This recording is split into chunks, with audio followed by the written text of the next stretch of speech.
3.2 គឺនិយាយអំពីការវាយតម្លៃតាមរយៈទឹកមុខ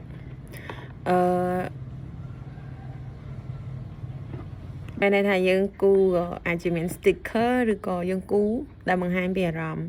មានអារម្មណ៍ស្អប់ខ្ពើមអារម្មណ៍រីករាយអារម្មណ៍ភ្ញាក់ផ្អើលអារម្មណ៍ខឹងភ័យខ្លាចទុក្ខព្រួយផ្សេងៗហ្នឹងយើងអាចប្រើប្រាស់ជា sticker ក៏បានដែរមុខគឺជាប្រភពដ៏សំខាន់នៃព័ត៌មាន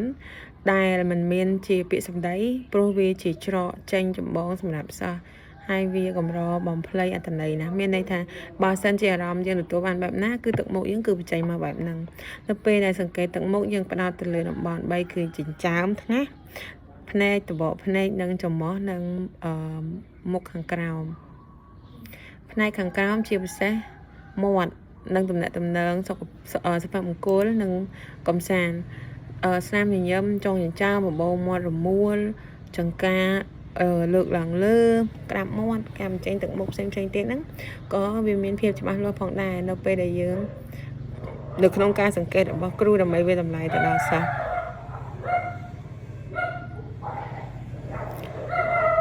ទី4និយាយអំពីសំណួរផ្ទាល់មាត់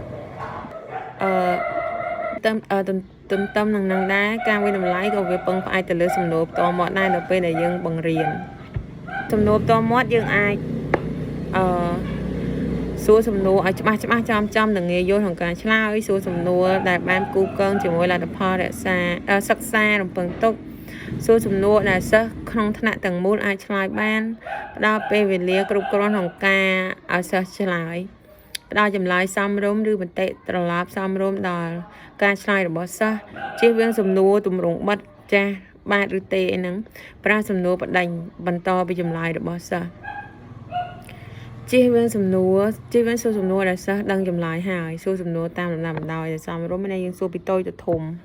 ទី5យើងនិយាយអំពីការផ្ដល់មតិកែលម្អប្រកបដោយប្រសិទ្ធភាពវិធីមួយដែលគ្រូប្រើប្រាស់ព័ត៌មានវាតម្លៃគឺត្រូវដឹងពីរបៀបឆ្លើយតបទៅនឹងសិស្ស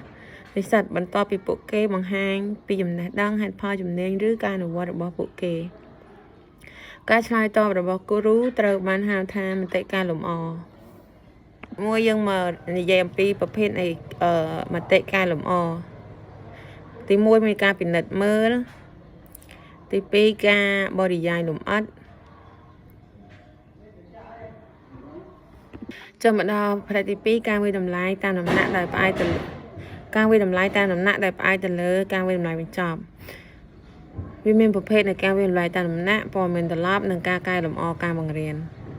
ប្រភេទនៃការវិតម្លៃតាមដំណាក់វាមានលំហាត់ដែលមានរចនាសម្ព័ន្ធមានទម្រង់ច្រាបនិងវរេតេសកិច្ចការផ្ទះកិច្ចការក្នុងថ្នាក់សំណួរខ្លីៗនិងសំណួរតេស្តដូចជា quiz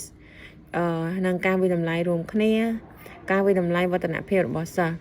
ទី2និយាយពីការផ្ដល់មតិត្រឡប់ការផ្ដល់មតិត្រឡប់នេះវាជាការផ្ដល់មតិត្រឡប់របស់គ្រូមានន័យថានៅពេលដែល